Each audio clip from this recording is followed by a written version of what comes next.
Școala postliceală San Ecomed este înființată în anul 2014 ca alternativă la învățământul de stat. Este o școală acreditată și face înscrieri pentru anul școlar 2025-2026 la specializarea asistent medical generalist, cursuri cu durată de 3 ani și recunoaștere în Uniunea Europeană, conform certificatului de status profesional curent. Taxa de școlarizare este de 3200 de lei pe an și se poate plăti în 4 rate.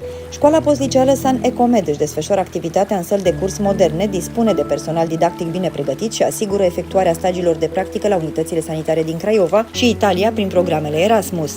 Școala oferă posibilitatea înscrierii în învățământul postliceal fără diplomă de bacalaureat, conform legii numărul 1/2011, articolul 44. Dosarele se pot depune la sediul școlii din Craiova, strada Rovinar numărul 1A, în incinta liceului Traian Vuia, fostul liceu industrial numărul 1. Informații suplimentare puteți obține la telefoanele 0785 556 986, 0251 480 007 sau de pe site-ul școlii www.școalasanitarăsanecomed.ro. Nu rata șansa ta!